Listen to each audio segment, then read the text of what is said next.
নমস্কাৰ আজি আমি জাতীয় আয় বা ৰাষ্ট্ৰীয় আয় এটো চেপ্টাৰটো আৰম্ভ কৰিব লৈছো জাতীয় আয় বা ৰাষ্ট্ৰীয় আয় কি হয় কি জাতীয় আয় বা ৰাষ্ট্ৰীয় আয় এটো কোনোবা কিতাপৰ পৰা কিবা ডেফিনেশন এটা লিখি পেনি আমুক আমুক তামুক বুলে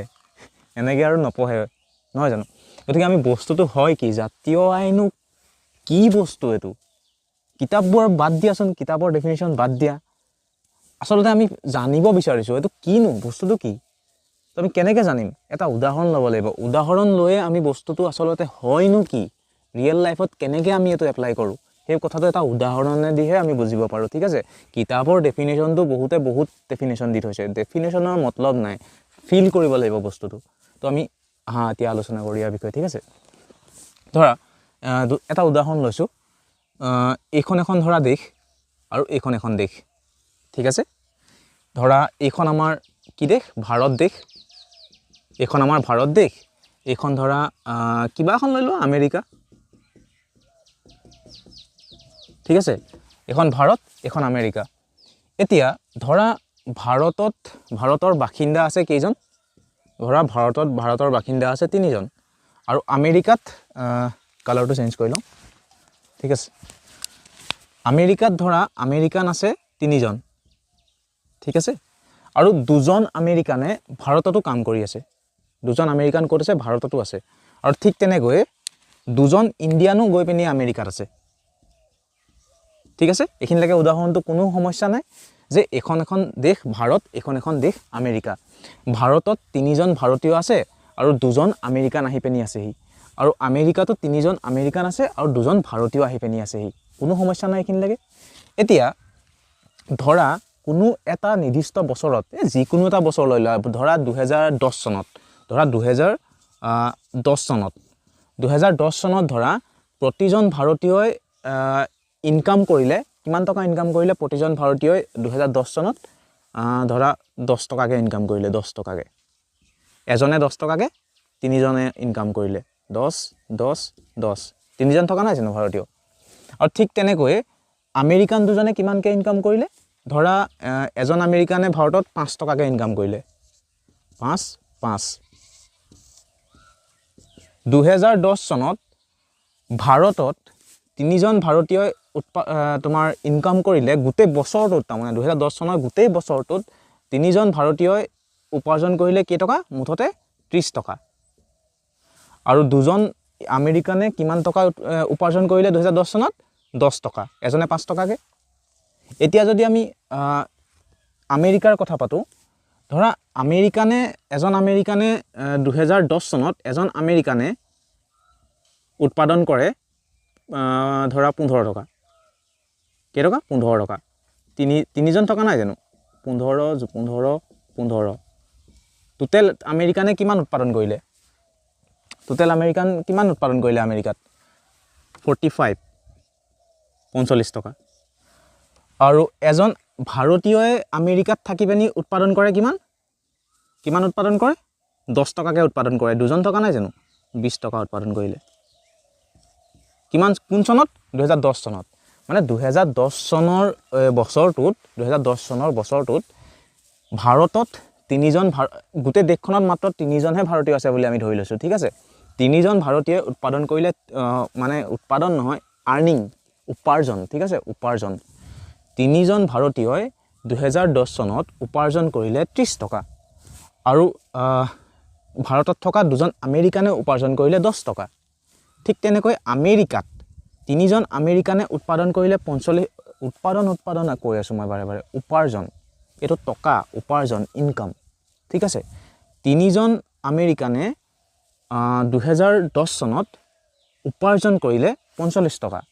আৰু দুজন ভাৰতীয়ই আমেৰিকাত থাকি উপাৰ্জন কৰিলে 20 টকা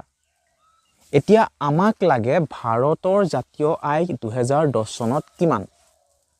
আমাক লাগে ভাৰতৰ জাতীয় আয়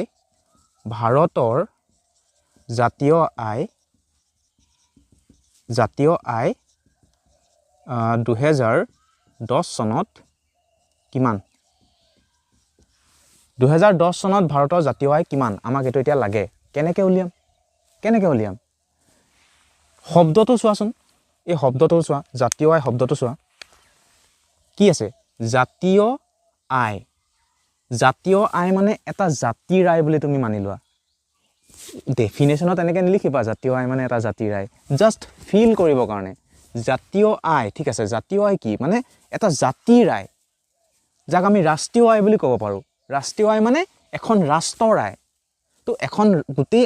আমি কোচ কলিতা আহোম বামুণ এইবোৰ জাতি কথা কোৱা নাই গোটেই ভাৰতীয় হিচাপে আমি এটা জাতি গোটেই ভাৰতীয় হিচাপে আমি এটা জাতি গতিকে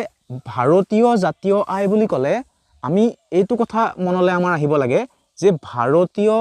মানুহৰ আয় ভাৰতৰ জাতীয় আয় মানে ভাৰতীয় মানুহৰ আয় এনেকৈও তুমি ভাবিব পাৰা ঠিক আছে গোটেই এক্সপ্লেনেশ্যনটো মোৰ শেষলৈকে শুনিবা ঠিক আছে নহ'লে কথাবোৰ খেলিমেলি হ'ব শেষলৈকে শুনিব লাগিব এতিয়া কাৰণে এনেকৈ বুজা যে ভাৰতৰ জাতীয় আয় মানে তুমি মনতে এনেকৈ ভাবিব পাৰা যে ভাৰতীয় মানুহখিনিৰ আয় এতিয়া ভাৰতীয় মানুহখিনিয়ে ইনকম তোমাৰ অকল ভাৰততে কৰিছেনে ভাৰতৰ বাহিৰত আমেৰিকাত থাকিও কৰিছে ভাৰতীয় মানুহখিনিয়ে উপাৰ্জন অকল ভাৰততে কৰিছেনে ভাৰতৰ বাহিৰতো থাকি পিনি কৰিছে আৰু ভাৰতৰ বাহিৰৰ মানুহো আহি পিনি ভাৰতত উপাৰ্জন কৰি আছে গতিকে যেতিয়া আমি এখন দেশৰ জাতীয় আয় উলিয়াওঁ মানে এখন দেশৰ ৰাষ্ট্ৰীয় আয় উলিয়াওঁ সেই ৰাষ্ট্ৰখনৰ আয় উলিয়াওঁ বা সেই ৰাষ্ট্ৰখনৰ যোনখিনি মানুহ থাকে আমি ভাৰতীয় হিচাপে এখন ৰাষ্ট্ৰ আৰু গোটেই ভাৰতীয়খিনি এটা জাতি গতিকে আমি যদি ভাৰতৰ জাতীয় আয় উলিয়াওঁ মানে ভাৰতীয়খিনিৰ জাতীয় আয় উলিয়াওঁ তেতিয়াহ'লে আমি কি কৰিব লাগিব আমি তিনিজন ভাৰতীয় ইয়াত এই ভাৰতত মুঠতে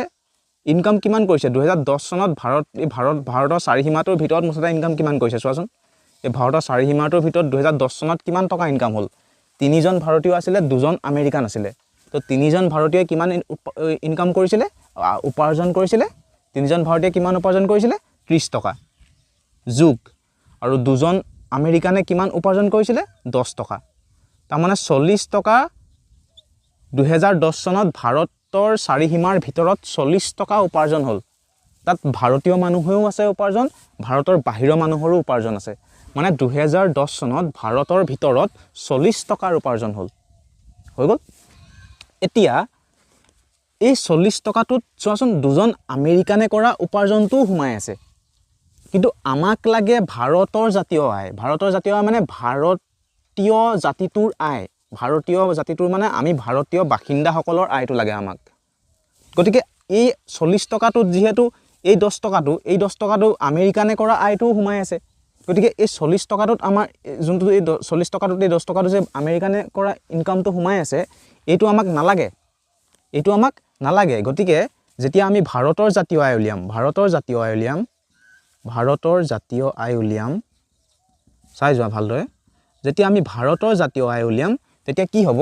যেতিয়া প্ৰথমতেতো গোটেই ভাৰতৰ চাৰিসীমাটোৰ ভিতৰত কিমান টকা উৎপাদন হ'ল সেই নিৰ্দিষ্ট বছৰটোত সেইটো আমাক উলিয়াই ল'ম কিমান টকা উৎপাদন হৈছিলে 40 টকা ঠিক আছে 40 যোগ কি অকল ভাৰততে ভাৰতীয় উৎপাদন কৰিছিলেনে ভাৰতৰ বাহিৰতো উৎপাদন কৰিছিলে আমেৰিকাতো উৎপাদন কৰিছিলে আমেৰিকাত কেই টকা উৎপাদন কৰিছিলে ভাৰতীয়ই 20 টকা উৎপাদন কৰিছিলে সেইটোও ইয়াত যোগ কৰিব লাগিব কাৰণ আমাৰ ভাৰতীয় মানুহখিনিয়ে কৰা উপাৰ্জনটো আমি উলিয়াবলৈ গৈ আছোঁ গতিকে আমাৰ ভাৰতীয় মানুহে অকল ভাৰততে উৎপাদন কৰিছেনে ভাৰতৰ বাহিৰতো উৎপাদন কৰিছে গতিকে ভাৰতত উৎপাদন কৰিছিলে গোটেই ভাৰতবৰ্ষখনৰ চাৰিসীমাটোৰ ভিতৰত মুঠ উৎপাদন হৈছিলে 40 টকা তাত আমেৰিকানো আছে ভাৰতীয়ও আছে কিন্তু ভাৰতৰ বাহিৰতো ভাৰতীয় মানুহে উৎপাদন কৰিছিলে কেই টকা উৎপাদন কৰিছিলে 2010 চনত 20 টকা উৎপাদন কৰিছিলে সেইকাৰণে 20টো আমি ইয়াত যোগ কৰিব লাগিব কিন্তু এই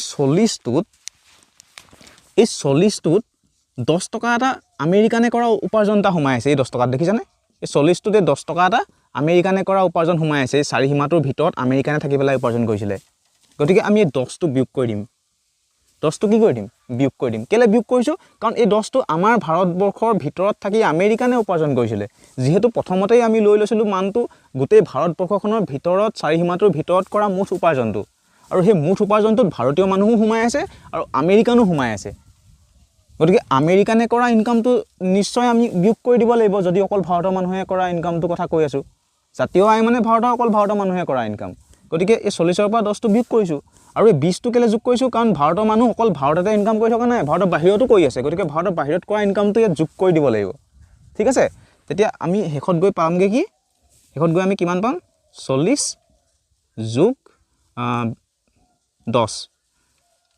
সমান 50 50 টকা হ'ল ভাৰতৰ জাতীয় আয় কিমান চনত 2010 চনত ভাৰতৰ জাতীয় আয় 2010 চনত কেই টকা 50 টকা বুজি পালা এইখিনিলৈকে কেনেকৈ জাতীয় আয় উলিয়াই জাতীয় আয় কি বস্তু বুজি পালা জাতীয় আয় কি বস্তু এটা জাতিৰ আয় ভাৰতীয় হিচাপে আমি সব এটা জাতি আমি লাগে দেশ বিদেশৰ যতেই গৈ নাথাকোঁগৈ আমি কৰা ইনকাম হলে আমাৰ দেশৰ জাতীয় আয় যেতিয়া গণনা কৰিব আমাৰ ইনকামৰ হিচাপ ল'ব আমাৰ মানুহ যদি গৈ পেলাই নি বেলেগৰ দেখে দেখে ঘূৰি ফুৰিছেগে ইনকাম কৰি আছেগে যেতিয়া আমাৰ দেশৰ কোনোবাই জাতীয় আয় ইনকাম কৰি গণনা কৰিব হিচাপ ল'ব আমাৰ মানুহ ক'ত আছে তই ইমান টকা ইয়াত ক'ৰবাত সাউদি আৰবিয়াত গৈ তই ইমান টকা উপাৰ্জন কৰিছে কোনোবাই আমেৰিকাত গৈ ইমান টকা উপাৰ্জন কৰিছে সব লৈ সব যোগ কৰ আমাৰ মানুহে কৰা উপাৰ্জন তেতিয়াহ'লে যোগ কৰ আকৌ কোনোবাই ক'লে আমাৰ ভাৰততো আকৌ বেলেগৰ মানুহে ইনকাম কৰিছে নহয় ইহঁতবোৰৰ ইনকামটো অতৰা আমাৰ ভাৰতৰ মুঠ ইনকামৰ পৰা ইহঁতৰ ইনকামটো অতৰা অকল আমাৰ মানুহৰ পিয়ৰ ইনকাম কিমান সেইটো ক গতিকে সেইটোৱে হৈছে এখন দেশৰ জাতীয় আয় এইটো ভাৰতৰ ক্ষেত্ৰত এনেকৈ হৈছে ঠিক তেনেকৈ আমেৰিকানৰ ক্ষেত্ৰত আমেৰিকানৰ অকল আমেৰিকানখিনি জাতীয় আয়টো উলিয়াব আমি যেনেকৈ ভাৰতীয় উলিয়াইছোঁ বুজি পালা এতিয়া ইয়াত এইটোতো এটা একদম সাধাৰণ উদাহৰণ দিলোঁ ইয়াত আৰু কিছুমান কথা জানিবলগীয়া আছে এইখিনি মোহাৰি লওঁ সেইখিনি কথাও বুজি লোৱা নহ'লেতো আধাখনীয়া হৈ থাকিব ঠিক আছে শেষ কৰি বুজিব লাগিব অকল এইখিনি বুজি থ'লে নহ'ব এতিয়া চোৱা মই যে ক'লোঁ তোমালোকক যে 10 টকা ভাৰতত ভাৰতীয় এজনে 10 টকা ইনকাম কৰিছে আমেৰিকাৰ পৰা আহি মানুহ এজনে 5 টকা ইনকাম কৰিছে আমেৰিকাত এজন আমেৰিকানে 15 টকা ইনকাম কৰিছে ভাৰতীয় আমুক টকা ইনকাম কৰিছে তামুক টকা ইনকাম কৰিছে এতিয়া কথাটো হৈছে ইনকামটো কৰিছে কেনেকৈ কি কৰি ইনকাম কৰিছে চোৱা যেতিয়া কিবা এটা বস্তু আমি উৎপাদন কৰিবলৈ লওঁ উৎপাদন কৰোঁ তেতিয়া আমাক কিছুমান উপাদানৰ প্ৰয়োজন হয় যেনেকৈ কেক এটা বনাবলৈ কি উপাদানৰ প্ৰয়োজন হয় কোনোবা ছোৱালী মানুহে বনাই গম পাব ঠিক আছে তো কেক এটা উৎপাদন কৰিবলৈ কি বস্তুৰ প্ৰয়োজন হয় সেইখিনি হৈছে কেকটো বনোৱাৰ উপাদান গতিকে যিকোনো এটা বস্তু যেতিয়া তুমি উৎপাদন কৰিবা তাৰ কাৰণে কিছুমান উপাদান লাগে তোমাক কি লাগিব প্ৰথম কথা এটুকুৰা ভূমি লাগিব তোমাক লগতেতো এজন শ্ৰমিক লাগিব আৰু তাৰ বস্তু মূলধন লাগিব তুমি বস্তুখিনি কিনিবৰ কাৰণে যিখিনি বস্তু তোমাক প্ৰয়োজন হৈছে বনাবৰ কাৰণে মূলধন লাগিব আৰু লগতে এজন উৎপাদক লাগিব যি গোটেইখিনি বস্তু অৰ্গেনাইজ কৰি সেই বস্তুখিনি একেলগ কৰি উৎপাদন কাৰ্যটো তোমাৰ কি বুলি কয় সম্পূৰ্ণ কৰিব এজন উৎপাদক লগতে তোমাক লাগিব মানে এই গোটেইখিনি বস্তু লগ হৈহে এটা বস্তু উৎপাদন কৰা হয় এতিয়া সেই বস্তুটো উৎপাদন কৰোঁতে যিখিনি উপাদানৰ প্ৰয়োজন হৈছে এই ভূমি শ্ৰম মূলধন উৎপাদক যিয়ে হওক এই উপাদানসমূহৰ প্ৰয়োজন হৈছে এই উপাদানসমূহৰ মালিক কোন হ'ব এই উপাদানসমূহৰ মালিকসমূহক আমি ইংলিছত শব্দ দুটা এটাক কয় ৰেজিডেন্স এটাক কয় নন ৰেজিডেন্স মানে এই ভাৰত নামৰ দেশখনত এই ভাৰতীয়খিনি হৈছে ৰেজিডেন্স আৰু এই আমেৰিকান দুটা হৈছে নন ৰেজিডেন্স অসমীয়াত ক'লে এই ভাৰতীয় দুটাক কি বুলি কয় স্বাভাৱিক বাসিন্দা আৰু এই আমেৰিকাৰ মানুহ দুজনক তুমি অস্থায়ী বাসিন্দা বা কিবা কিবি ক'ব পাৰা এতিয়া এই ভাৰতত যিকোনো এটা বস্তু উৎপাদন কৰিবলৈ যাওঁতে উপাদানৰ প্ৰয়োজন হ'ব আমাক আৰু এই উৎপাদনৰ উপাদানসমূহৰ মালিক নহ'লে কোনোবা ভাৰতীয় নহ'লে এজন আমেৰিকাৰ মানুহ সেই দুজনৰ ভিতৰতে কোনোবা হ'ব আৰু এই উপাদানসমূহৰ মালিক হৈয়ে উপাৰ্জনটো কৰিছে এই ভাৰতীয় আৰু আমেৰিকানে 10 টকা ভাৰতীয় উপাৰ্জন কৰিছে বুলি যে ক'লোঁ আৰু আমেৰিকান এজনে 5 টকা উপাৰ্জন কৰিছে বুলি যে ক'লোঁ এইটো আচলতে কৰিছে কেনেকৈ এই উপাদানসমূহৰ মালিক হৈ পিনি কৰিছে মানে এখন দেশত প্ৰতিখন দেশৰে নিজৰ উৎপাদনৰ উপাদান থাকে ভূমি থাকে শ্ৰম থাকে মূলধন থাকে উৎপাদক থাকে আৰু এই প্ৰতিখন দেশতে উৎপাদনৰ উপাদানসমূহৰ মালিক নাটো সেই দেশখনৰ নিজৰ স্বাভাৱিক বাসিন্দা হ'ব নহ'লে বেলেগ এখন দেশৰ মানুহ হ'ব ঠিক আছে আৰু এই উৎপাদনৰ উপাদানসমূহৰ মালিক হৈ পিনিয়েই এই কি বুলি কয় মই যে কৈছোঁ ভাৰতীয় এজনে 10 টকাকৈ ইনকাম কৰিলে তাৰপিছতে আমেৰিকান এজনে 5 টকা ইনকাম কৰিলে এবছৰত তেনেকৈ ইনকাম কৰে ঠিক আছে এই উৎপাদক এইবোৰ বৰ মানে ভাবি থাকোঁ কিবা এটা মুখেৰে কৈ থকা হয় কিবা এটা প্ৰব্লেমটো তাত হয় একো নাই চিম্পল হয় উপাদান মানে হৈছে যিখিনি বস্তু ইউজ হয় উৎপাদন কৰিবলৈ ঠিক আছে আৰু উৎপাদক হৈছে যি উৎপাদনটো কৰে উৎপাদকে উৎপাদন কৰে আৰু উৎপাদন কৰে কেনেকৈ উৎপাদনৰ উপাদানবোৰ ব্যৱহাৰ কৰি পিনি উৎপাদন কৰে ঠিক আছে এতিয়া চোৱা যেতিয়া আমি ধৰি লোৱা ভাৰতৰ জাতীয় আয়টো গণনা কৰিবলৈ গৈছোঁ যেতিয়া আমি ভাৰতৰ জাতীয় আয়টো গণনা কৰিম তেতিয়া আচলতে আমি কি কৰিম ভাৰতৰ এই উদাহৰণটোত কি কৰিছিলোঁ ভাৰতৰ মানুহে কিমান ইনকাম কৰিছিলে শেষত গৈ পেলাই নি আমি সেইটোৱেতো উলিয়াইছিলোঁগৈ ভাৰতৰ মানুহে কিমান ইনকাম কৰিছিলে ভাৰতৰ মানুহে গোটেই দেশখনত কিমান ইনকাম হৈছিলে সেইটো উলিয়াই লৈছিলোঁ তাৰপিছত আমেৰিকাৰ মানুহে কৰা ইনকামটো বিয়োগ কৰি দিছিলোঁ তাৰপিছত আকৌ আমেৰিকাত কৰা ভাৰতৰ মানুহে কৰা ইনকামটো আনি পেলাই নি যোগ কৰি দিছিলোঁ মানে ভাৰতৰ মানুহে ভাৰতৰ নাগৰিকে কৰা টোটেল ইনকামটোৱেতো শেষত গৈ পিনি উলিয়াইছিলোঁগৈ উদাহৰণটোত আৰু তাৰমানে কি তাৰমানে স্বাভাৱিক বাসিন্দাসকলে কৰা ইনকামটো উলিয়াইছিলোঁ ভাৰতৰ মানুহ মানে কি যেতিয়া আমি ভাৰতৰ জাতীয় আয় গণনা কৰিম ভাৰতৰ জাতীয় আয় গণনা কৰোঁতে স্বাভাৱিক বাসিন্দা হ'ব কোন ভাৰতীয়সকল মানে যে ভাৰতীয় স্বাভাৱিক বাসিন্দাসকলে এবছৰত কিমান ইনকাম কৰিছে সেইটোৱে হ'ব মুঠ কি বুলি কয় সেই মুঠ আয়টোৱে হ'ব ভাৰতৰ জাতীয় আয় এতিয়া সেই স্বাভাৱিক বাসিন্দাসকলে ভাৰতৰ স্বাভাৱিক বাসিন্দাসকলে ভাৰতৰ ভিতৰত থাকিও উপাৰ্জন কৰিব পাৰে ভাৰতৰ বাহিৰত গৈও উপাৰ্জন কৰিব পাৰে কিন্তু এটা কথা মনত ৰাখিবা ভাৰতৰ বাহিৰত গৈ এই আমেৰিকাত থকা এই মানুহ দুটাক আমি স্বাভাৱিক বাসিন্দা বুলি ক'ব নোৱাৰোঁ আমেৰিকাৰ কাৰণে এই দুটা অস্বাভাৱিক বাসিন্দা হ'ব এতিয়া অস্বাভাৱিক শব্দটো শুনিব লাগে কেনেকুৱা লাগিছে চোৱা ইংলিছত দুটা শব্দ আছে স্বাভাৱিক বাসিন্দাবোৰক ইংলিছত কয় ৰেজিডেন্স অস্বাভাৱিক বাসিন্দা বুলি মই তেতিয়া কৈছোঁ ইয়াক কয় নন ৰেজিডেন্স এতিয়া ৰেজিডেন্স শব্দটো কি কয় মই এখন অসমীয়াত বিচাৰি পোতে গোৱেল বুকখন চাওঁতে তাত স্বাভাৱিক বাসিন্দা বুলি পালোঁ তো সেইকাৰণে এইটো স্বাভাৱিক আৰু অস্বাভাৱিক এনেকৈ কোৱা হৈছে এতিয়া স্থায়ী আৰু অস্থায়ী বুলি ক'ব পাৰা তোমালোকে ইংলিছত স্বাভাৱিক বাসিন্দাটোক কয় ৰেজিডেন্স অস্বাভাৱিক বাসিন্দাটোক কয় নন ৰেজিডেন্স ঠিক আছে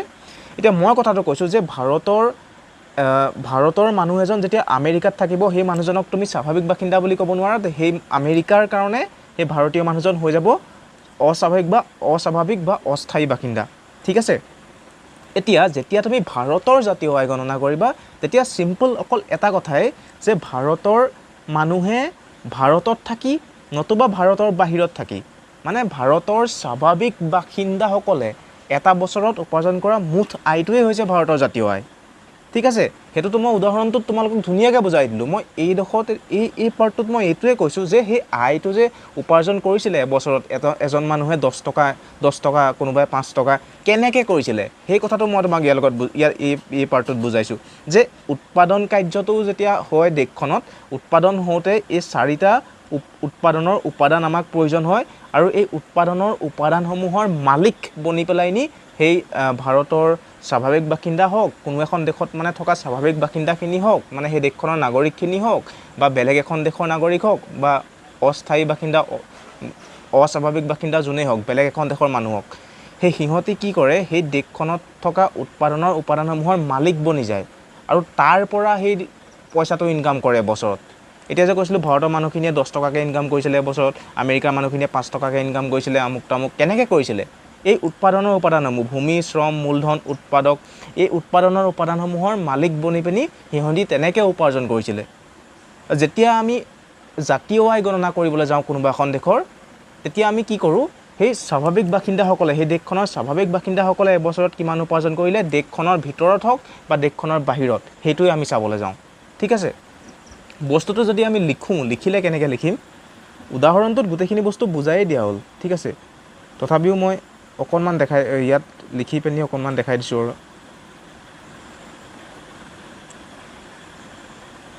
এইটো চোৱা জাতীয় আয় হৈছে কোনো এটা বছৰত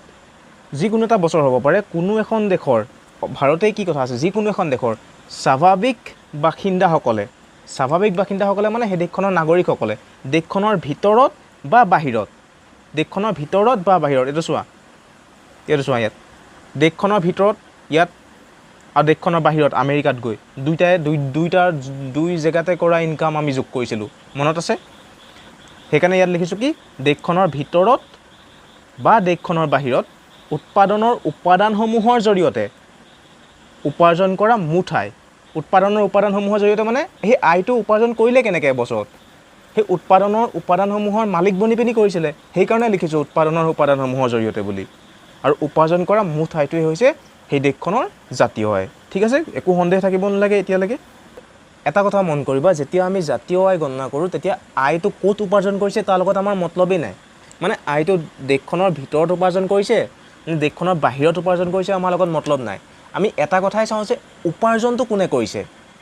দেশখনৰ যিখন দেশৰ জাতীয় আয় গণনা কৰিছোঁ সেই দেশখনৰ নাগৰিকে মানে স্বাভাৱিক বাসিন্দাসকলে কৰিছে নেকি উপাৰ্জনটো যদি মংগল গ্ৰহটো কৰিছে আমাৰ লগত মতলবেই নাই যদিহে স্বাভাৱিক বাসিন্দাই উপাৰ্জন কৰিছে লাগে পৃথিৱীতে কৰক য'তেই কৰক গতিকে সেই স্বাভাৱিক বাসিন্দাসকলে উপাৰ্জন কৰা মানে দেশখনৰ নাগৰিকে উপাৰ্জন কৰা যিখন দেশৰ জাতীয় আয় গণনা কৰিম সেই গোটেইখিনি ইনকাম যোগ কৰি পেলাম কিন্তু জিডিপি যদি মোৰ জিডিপি ভিডিঅ'টো যদি তুমি চাইছা তেতিয়াহ'লে ধুনীয়াকৈ বুজি পাবা নাই চোৱা যদি চাই লোৱা সেই জিডিপি ক্ষেত্ৰত কিন্তু আমাৰ এটা কথা সম্পূৰ্ণ বেলেগ জিডিপি ক্ষেত্ৰত আমি কি কৰোঁ জিডিপি ক্ষেত্ৰত আমি এইটো চাওঁ যে উপাৰ্জনটো ক'ত কৰিছে কোনে কৰিছে মতলব নাই দেশৰ স্থায়ী স্বাভাৱিক বাসিন্দাই কৰক অস্বাভাৱিক বাসিন্দা কোনে উপাৰ্জন কৰিছে মতলব নাই উপাৰ্জনটো কৰিছে ক'ত জিডিপিত আমি সেইটো চাওঁ জাতীয় আয়ত কি চাওঁ উপাৰ্জনটো কৰিছে কোনে ক'ত উপাৰ্জন কৰিছে সেইটো মতলব নাই উপাৰ্জনটো কৰিছে কোনে জাতীয় আয়ত আমি সেইটো চাওঁ গতিকে পাৰ্থক্যবোৰ যেতিয়া তোমালোকৰ কনচেপ্টবোৰ ভালকৈ বুজি পাবা পাৰ্থক্যবোৰ নিজৰ মনত নিজেই আহি যাব কনচেপ্ট সেইকাৰণে বুজাটো বহুত ইম্পৰ্টেণ্ট